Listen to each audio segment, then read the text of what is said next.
और से पासवान भाइयों से विशेष तौर से कहना चाहता हूं कि ये जो चिराग पासवान है, ये दलितों के हित में कोई काम करने वाले नहीं है। ना दलितों के हित में इनके पिताजी ने काम किया, ना इन्होंने किया। जो है उसके जो नेता हैं चिराग पासवान, वो फिल्मी हीरो हैं जी। वो पिक्चरों के लिए नेतागिरी करते हैं, दलितों, शोषितों, वंचितों का राजनीति नहीं करते हैं। मैंने बहुत बार उनसे कंप्लेन किया। ये परिवार की पार्टी है, परिवारवाद की पार्टी है, परिवार पार्टी है ये, इसलिए दर्द और दुख था। मैं गलत तरीके से चिराग पासवान के खेमे में चला गया था। हवा हवाई उनकी सारा खेल है। पिक्चरों में जो काल्पनिक चीजें दिखाई जाती हैं, वही चीज चिराग पासवान में काल्पनिक बात है, काल्पनिक नेता है, काल्पनिक उनकी सोच है, काल्पनिक वो राजनीति पूरे बिहार में करते हैं। मगर चिराग पासवान वो दलित हैं ही नहीं, तो दलित के बारे में कैसे सोचेंगे? वो तो उनके पार्टी में टिकट बेचने का सबसे बड़ा कार्य चलता है। आपकी जो 5 सीटें निकली हैं, यशस्वी प्रधानमंत्री नरेंद्र मोदी भाई के विचारधाराओं से, नरेंद्र मोदी जी के कार्यकलाप से, नरेंद्र मोदी के सारे उनके अच्छे सिस्टमों से आज उनको 5 में से 5 सीटें दिया है। पूर्व जिला पार्षद अजय कुमार पासवान जी मेरे साथ हैं और अजय कुमार पासवान जी कल जो है बिहार के यशस्वी उप मुख्यमंत्री भारतीय जनता पार्टी के वरिष्ठ नेता सम्राट चौधरी से मिलते हैं और सम्राट चौधरी से मिलने के बाद अजय पासवान जी भारतीय जनता पार्टी का दामन थाम लेते हैं।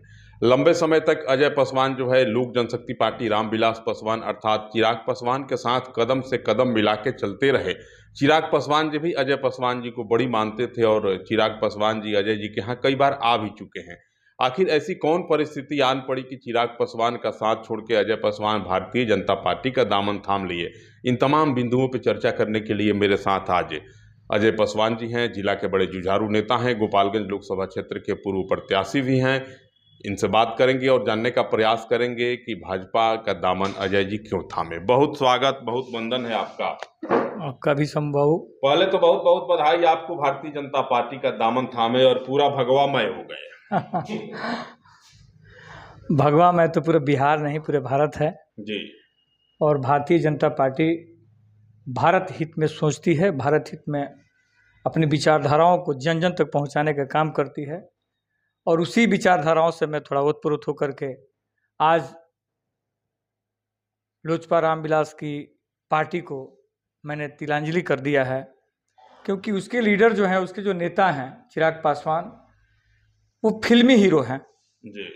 वो पिक्चरों के लिए नेतागिरी करते हैं, दलितों, शोषितों, वंचितों का राजनीति नहीं करते हैं। मैंने बहुत बार उनसे कंप्लेन किया कि सिवान का संगठन ठीक नहीं है, गोपालगंज का संगठन ठीक नहीं है, छपरा का संगठन ठीक नहीं है, और उन्होंने बार बार यही कहते रहे कि आप प्रदेश अध्यक्ष से बात कीजिए। मैं तो आपको नेता मानता हूं और आप मेरे सौजाती हैं, आप मेरे संबंधी हैं, तो आप मेरी जरा भी नोटिस लेने का काम नहीं किया।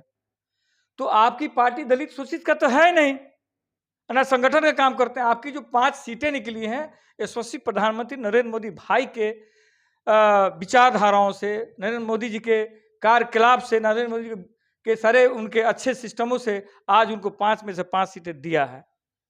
चिराग पासवान को यूथ आइकॉन कहा जाता है। कहा जाता है सिर्फ नारों में सर, जी। धरती पे नहीं है, कुछ भी नहीं है, वो नथिंग। आखिर अचानक ऐसा क्या हो गया? आपके यहाँ चिराग जी आते रहे, चिराग जी से बड़ा अच्छा और पुराना रामविलास जी के जमाने से आप वहाँ आते जाते रहे, आखिर दामन क्यों छोड़ दिया आप लोक जनशक्ति पार्टी का? देखिए सर, सबसे दुखद बात मेरे साथ ये है कि चिराग पासवान जी के जो पिता स्वर्गीय रामविलास पासवान जी बहुत ही यशस्वी मंत्री रहे हैं जी। और दलितों के मसीहा रहे हैं। दलितों के बारे में सोचने वाले, शोषितों, वंचितों, स्वर्णों के बारे में भी सोचने वाले एक लीडरान थे। मगर चिराग पासवान वो दलित हैं ही नहीं, तो दलित के बारे में कैसे सोचेंगे? वो तो उनके पार्टी में टिकट बेचने का सबसे बड़ा कार्य चलता है। उनके जो कार्यकर्ता है उनको टिकट ना देने की बात चलती है, जो मर जाएगा, मिट जाएगा। बहुत सारे लोग उनके पार्टी को छोड़ के चले गए। डॉक्टर अरुण कुमार ने जो पार्टी को खड़ा किया और उनको भी टिकट देने का नहीं काम किया। अजय कुशवाहा है, उनको भी टिकट देने का नहीं काम किया। मुझे भी आश्वासन गोपालगंज से दिया गया था कि आपको भी टिकट दी जाएगी। ठीक है, कोई बात नहीं है, मगर आप अपने कार्यकर्ताओं से, आप अपने लीडरों से बात तो कर सकते हैं, आप बात भी नहीं करते हैं। हवा हवाई उनकी सारा खेल है। पिक्चरों में जो काल्पनिक चीजें दिखाई जाती हैं, वही चीज चिराग पासवान में काल्पनिक बात है, काल्पनिक नेता है, काल्पनिक उनकी सोच है, काल्पनिक वो राजनीति पूरे बिहार में करते हैं। क्या लगता है अब भारतीय जनता पार्टी का दामन आप थाम चुके हैं? कहा जा रहा है कि दरौली से आप चुनाव भी लड़ सकते हैं। अब तो पार्टी का जो भी निर्णय होगा, पार्टी का जो भी मेरे पर ड्यूटी होगी, जो कार्य दिया जाएगा, मैं सहर्ष स्वीकारूंगा। मुझे कार्यकर्ता रहने में ही खुशी है और पार्टी जहां मुझे लड़ाएगी नहीं लड़ाएगी, वो उससे कोई दिक्कत मुझे होने वाला नहीं। भारतीय जनता पार्टी में क्या दिखा आपको? भारतीय जनता पार्टी परिवार की पार्टी नहीं है सर। चिराग पासवान से नाराजगी मुझे यही हुई कि आज तक बिहार में किसी पासवानों दूसरे पासवानों को टिकट उनके पिताजी में नहीं दिया, इन्होंने भी वही काम किया।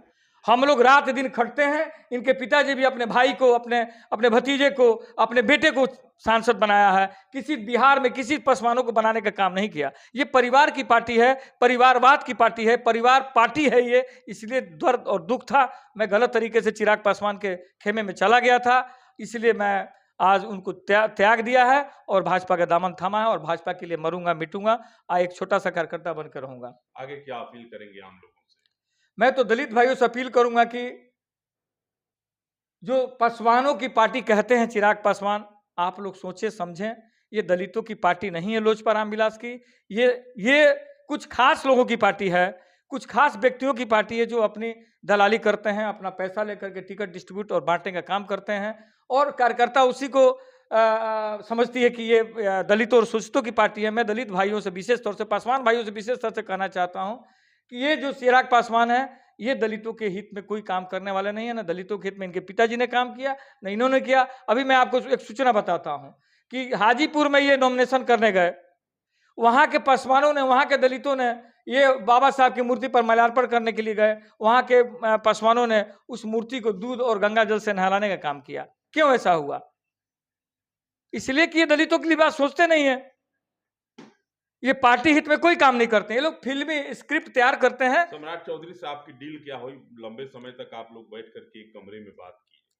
नहीं, सम्राट चौधरी जी भी थे, मैं उनसे भी मिला और हमारे सिवान के पुत्र मंगल पांडे जी से मुलाकात हुई, राहुल तिवारी से, सभी लोगों से मैं मिलता रहा, जुलता रहा और आशीर्वाद लेता रहा। मगर ये अभी कार्यकर्ता पूरे भारत में कार्यक्रम चल रहा है कि भाजपा के लिए कौन समर्पित हो रहा है, तो उसी समर्पण से थोड़ा सा मुझे प्रभाव मिला, मुझे अच्छा लगा और मैं यशस्वी मुख्यमंत्री, उप मुख्यमंत्री सम्राट चौधरी से मिल करके और बहुत देर तक बातें हुई, बहुत विषय पर बात हुआ कि संगठन कैसे अच्छा से किया जाएगा। हम लोग अभी आज से ही, कल से ही चालू कर दिए हैं जोड़ना, आज भी हम लोग जोड़ना चालू कर दिए हैं और उनकी विचारधाराओं से, उनकी सोच से और पार्टी की आइडियोलॉजी मुझे अच्छी लगी। बड़ी चर्चा है कि सम्राट चौधरी जी तत्काल निकट भविष्य में आपके यहाँ आने वाले भी हैं। जी जी, तो नेता लोग हैं, अपने कार्यकर्ताओं के आते जाते रहते हैं और आएंगे। मैंने लगता है दरौली की जो चर्चा है उसमें कितनी सच्चाई है? अब ये तो पार्टी की निर्णय होगा। देख सकते हैं अजय पासवान जी हैं फिलहाल लोक जनशक्ति पार्टी का परित्याग करके और भारतीय जनता पार्टी का दामन सम्राट चौधरी जी के नेतृत्व में थाम चुके हैं और इनका कहना है कि लोक जनशक्ति पार्टी जो है परिवार की पार्टी है, परिवारवाद से ग्रसित होकर के हमने भारतीय जनता पार्टी का दामन थामा है। बहरहाल अजय पासवान जी जो कुछ भी कहें, लेकिन जिले में बड़ी तेजी से जो चर्चा फैल रही है, सोशल मीडिया के कई प्लेटफॉर्मों पर देखने को मिल रहा है कि अजय पासवान जी जब भारतीय जनता पार्टी का दामन थामे हैं तो दरौली विधानसभा क्षेत्र से चुनाव भी लड़ेंगे बिहार विधानसभा का।